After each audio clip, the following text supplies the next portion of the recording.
Hi, I'm Nicole Kemper. I'm a writer, actor, and filmmaker living in Atlanta, Georgia. This is 50 Foot Woman, and I've committed to shooting at least one roll of motion picture film per month.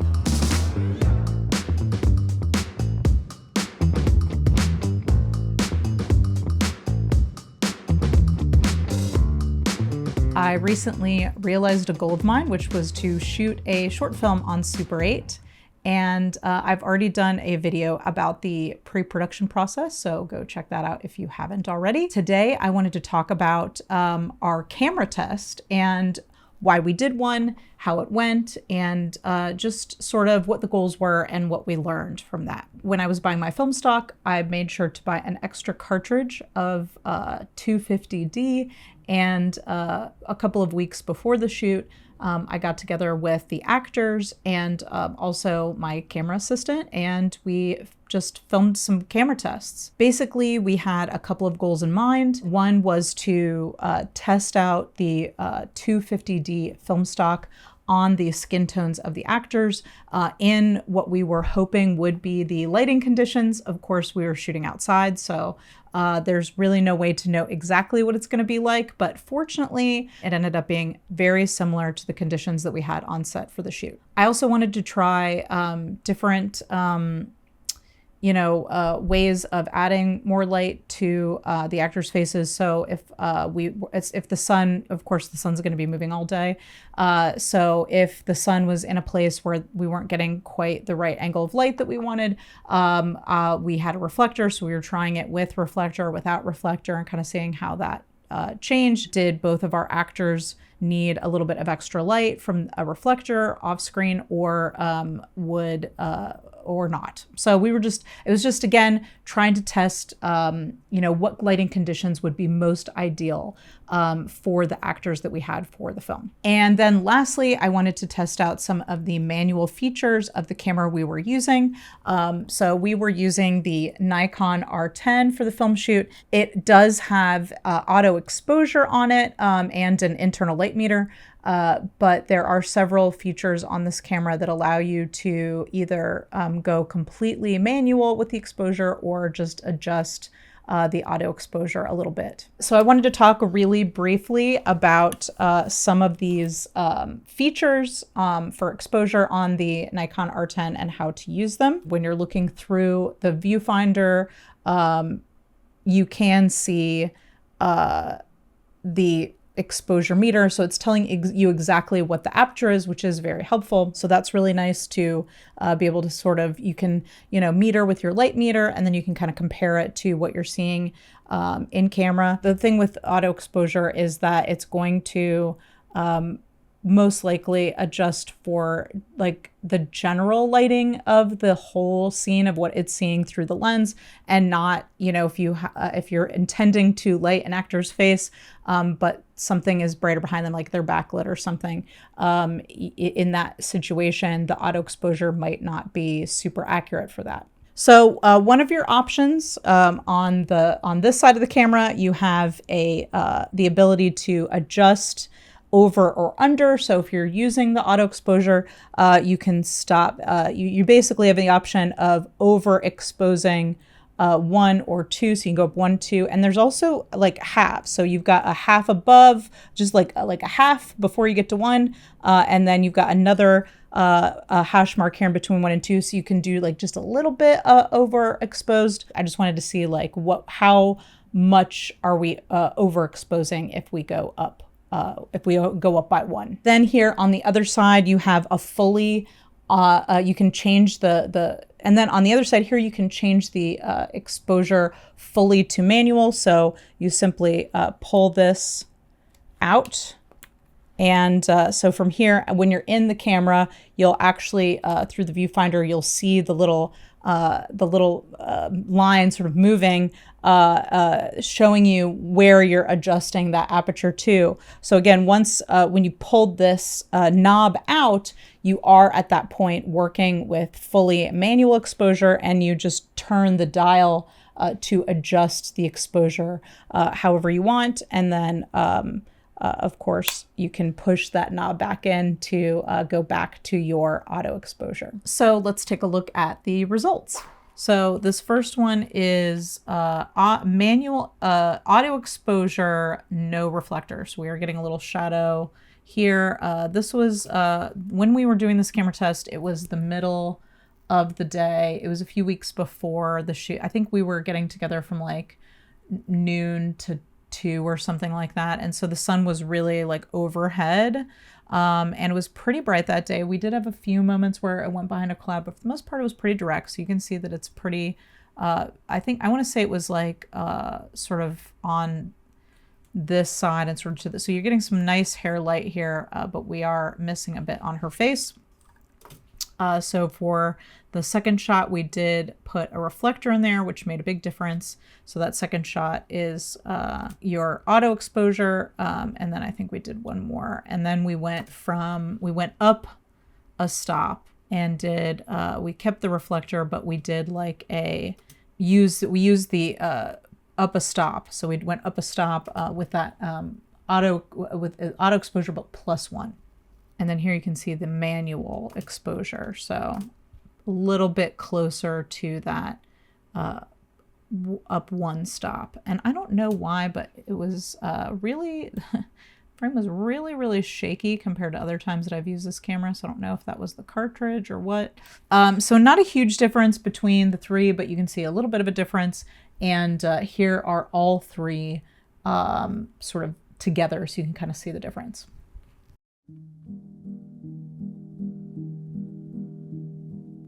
We also did some close-ups, so we've got our auto exposure, and then we've got our manual exposure. And here are the two close-ups side by side. Okay, so that was Vanessa. This is my other actress, Melissa. So this first shot here is auto exposure, and I think this was when we had a little bit of a cloud for just a minute. So we had some nice diffused light there, but that's our auto exposure. Okay, this was auto exposure with reflector. So you can see a little bit more detail, sort of like on the face under, and I think a little more definition in terms of like the face and under the chin. So I think the reflector really helped out with that. Then we got a little bit more like of a hard light as the sun kind of came out from behind the clouds. Okay, and this was our +1, which I thought was pretty nice. I'll get into how it shook out in color grading here in a moment. And then here is our manual exposure, which again feels pretty similar to me to the +1. And here is all of those together side by side. And then we did some close-ups. So we started out with a manual that time. And I just had the actors turning their heads so we could get both sides. Okay, auto exposure, you can see much lower there. And then we did a +1. And there is all three of those side by side. So again, that was just the raw footage. I did take it into DaVinci. So I did quite a bit of color work. I tried out some different things. I tried it out just adjusting exposure and contrast. I also tried a few where I actually warmed up the shot a bit, so you can see a little bit of warming up there. And some I also adjusted the saturation a bit, so this one's a bit more saturated. And I also, some of them I kind of cut in half, and so I would take the same shot and then add some more to it. So this one here I think is just like adjusting exposure and contrast, and this one is also adding a little bit of saturation. But then, you know, I think this one I really adjusted the exposure to kind of darken some of that overexposed foliage behind, but then I isolated the actor and really adjusted her a bit just to adjust her skin tone sort of on its own. So I feel like with the manual exposure and the auto exposure, I feel like we're able to kind of get to the same place eventually. So there's a subtle difference between all three.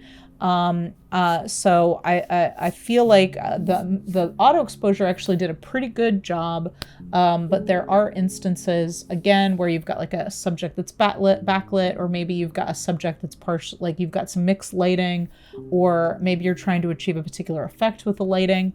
All of those situations, you're not going to want to have it on auto exposure. I think if you're needing to control the light a bit more, using those manual features are really going to work out in your favor. Again, if I can overexpose just a bit, like one stop, I think that is going to, that I feel like I felt I had a little bit more to work with in post. Again, you don't want to overexpose too much, because if you lose detail in the highlights, like that's it, you're not going to be able to get that back. But overexposing a bit is always a good thing. But I think overall we can see that even with the subtle differences between all three that we tried, all three methods, we were, at least in this situation, able to get to the same place, I think, eventually in color grading. So let's take a look at a few examples of side-by-sides with the final color grading footage.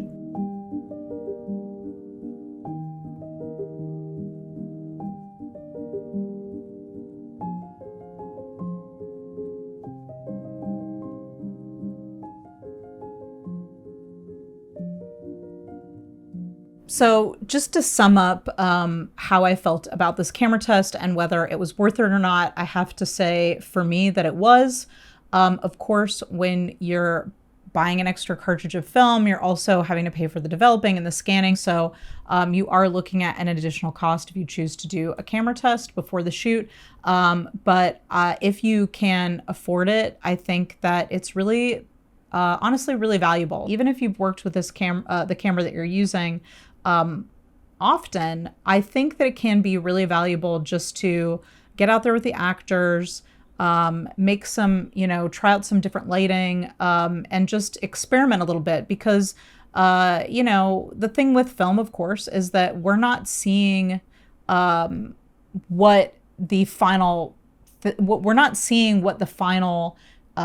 image is going to look like through the viewfinder. We are not going to see that until we get it back from the lab. So if you can do a little bit of testing and experimenting, and try out some different lighting schemes, maybe try some different exposures as close to the environment that you'll be in for the shoot, I think that it's worth it. It certainly really helped us out a lot. I felt more comfortable and confident on set because of having done the test.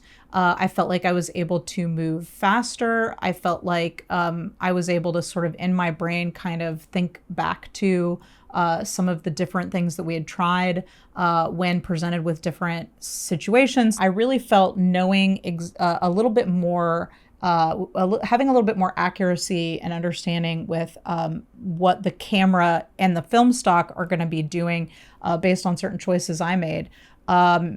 It really was helpful and really sped up the process, which turned out to be a really good thing because there were some circumstances outside of our control that led us on the day to have to move the schedule a bit around.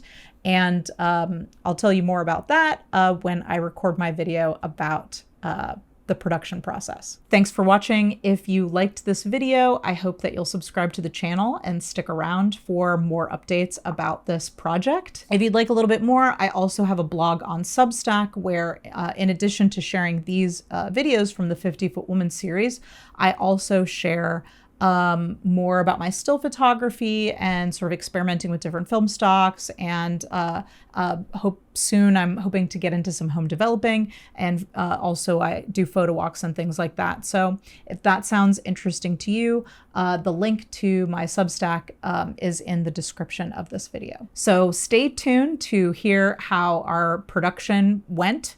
I hope that after watching this video, you'll sort of consider maybe taking the extra time and spending a little bit of that extra money on a camera test. I really honestly believe that even though it takes a little bit more effort and of course a little bit more time and a little bit more money to do the camera test, it's going to save you all three of those things when you're on set, and it really counts. So get out there, whatever film stock you're using, whether you're shooting for fun or you're prepping for a film, and let's shoot more film, you guys.